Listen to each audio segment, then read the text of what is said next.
প্রিয় দর্শক আসসালামু আলাইকুম। আজকে আপনাদের সাথে আলোচনা করব বাংলাদেশের লেগ স্পিন বোলার রিশাদ হোসেনকে নিয়ে, যিনি একাধারে বোলার এবং একজন পাওয়ার হিটিং ব্যাটার।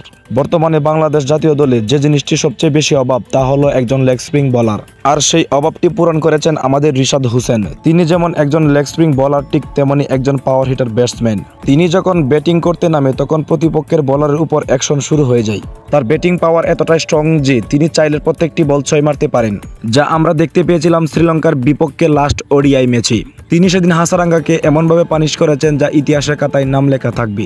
শুরু থেকে বাংলাদেশ দলে একজন বোলিং অলরাউন্ডার প্রয়োজন ছিল, আর সেই চাহিদাটা পূরণ করেছেন আমাদের রিশাদ হোসেন। রিশাদ হোসেন একজন বোলিং অলরাউন্ডার। তিনি যেমন ভালো বল করতে পারে, ঠিক তেমনি করতে পারে ভালো ব্যাটিং। তার ব্যাটিং দেখলে আসলেই খুব ভালো লাগে, আর ভালো লাগবেই না কেন, কারণ তার ক্রিকেট শটগুলো তো দুর্দান্ত। তিনি যখন সিক্স মারে তখন দেখতে আসলেই খুবই ভালো লাগে। তার এই পাওয়ার হিটিং এর অনুপ্রেরণা এসেছিল আন্ড্রে রাসেলের কাছ থেকে।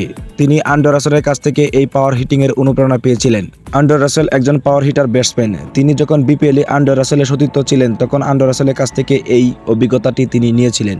তবে একটি বিশেষ কথা হচ্ছে, আজ পর্যন্ত বাংলাদেশে এমন প্লেয়ার অনেক এসেছে, তবে আজ তাদের জায়গা হারিয়ে গেছে জাতীয় দল থেকে।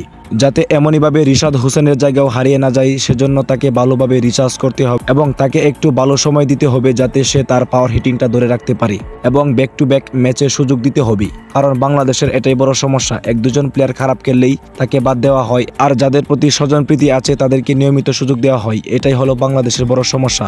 যতদিন পর্যন্ত এই সমস্যা দূর না হবে ততদিন পর্যন্ত বাংলাদেশ ক্রিকেট টিম সঠিকভাবে পরিচালনা করা যাবে না এবং তারাও ভালো খেলা দেখাতে পারবে না আমাদেরকে। সুপ্রিয় দর্শক, কে কে রিশাদ হোসেনের খেলা দেখতে খুব ভালোবাসেন তারা অবশ্যই কমেন্ট বক্সে কমেন্ট করে যাবেন এবং আমার চ্যানেলটি সাবস্ক্রাইব করে আমার পাশে থাকবেন।